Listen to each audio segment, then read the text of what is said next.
Hey friends and family, I just wanted to send you an update video from my 7th and 8th week here in Marseille, France.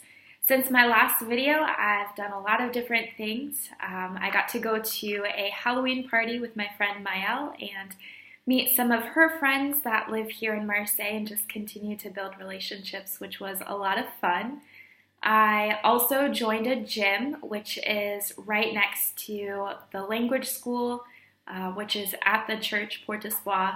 And so I've just really enjoyed getting to know people here in Marseille, continue to build relationships with, going to Maëlle's Halloween party, as well as me and my friend Pauline went rock climbing.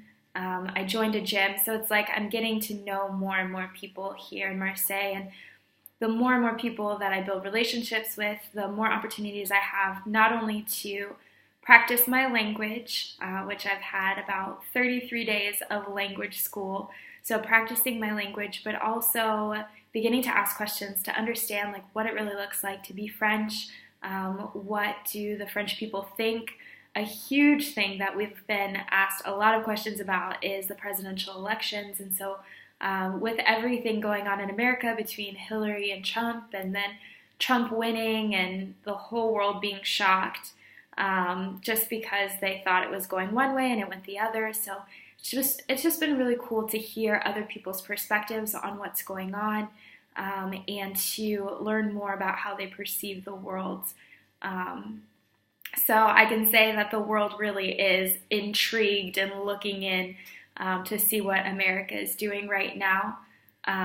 So it's kind of been interesting to see that and to feel, even as an American, that I'm on the outside looking in.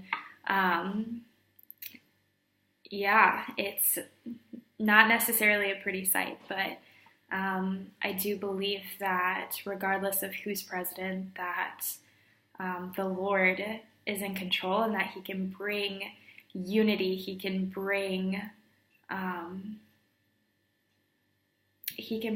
the people of America together.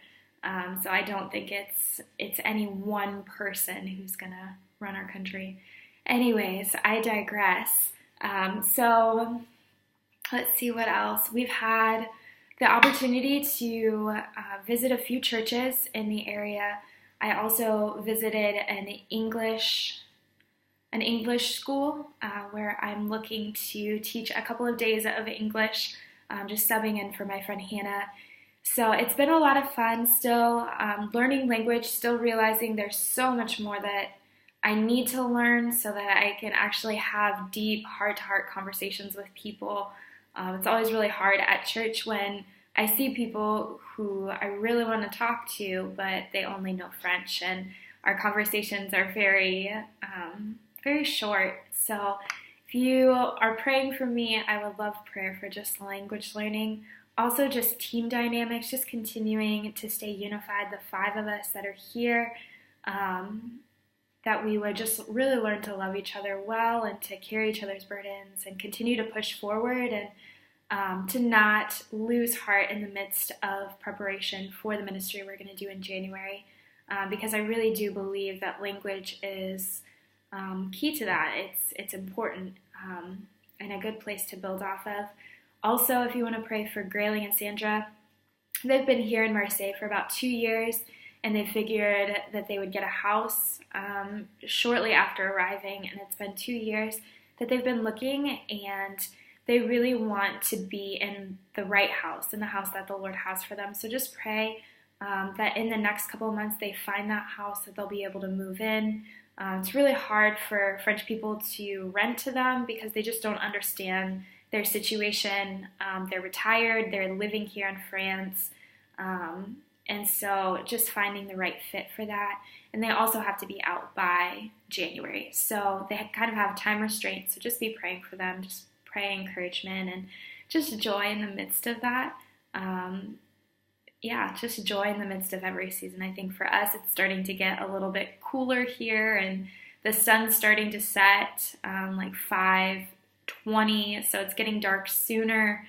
And so just a lot of different things like that can begin to wear on you, and So just pray for joy in this season for us to delight ourselves in the Lord.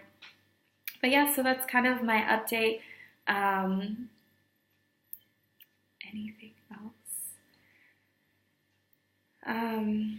I guess one thing that I do want to share with you guys is just kind of our routine every single week. So we do language school Monday through Friday. On Tuesdays, we have a team dinner where the 5 of us, Kaylee, Mandy, myself, as well as Ian and David, we get together. We make a meal together. We just share what's on our hearts, how we're doing each week, and then we just pray and worship. And the Lord has definitely been stirring our hearts for the French people to see the Lord just move in really awesome ways. So that's every Tuesday, and then on Thursdays we get together, the whole team, the 5 of us, and then Grayling and Sandra, and we kind of have a Bible study, or we dive deeper into the culture and just asking them questions and discussing what we're learning. So that's been a lot of fun. So just kind of my week, and then on Sundays I go to church. But other than that, I have the opportunity to plan different get-togethers with friends. It's kind of crazy to think, I have so much time, but emotionally language school is draining, and then, everything here in France, because we don't drive, takes longer. So planning to cook a meal or going somewhere just takes a lot of effort, and so it's just things of life that you never really think about or understand until you're living in a place and doing it. So anyways, that's my update for week 7 and 8 here in Marseille, France. I hope that you enjoyed this video and that you have a blessed day.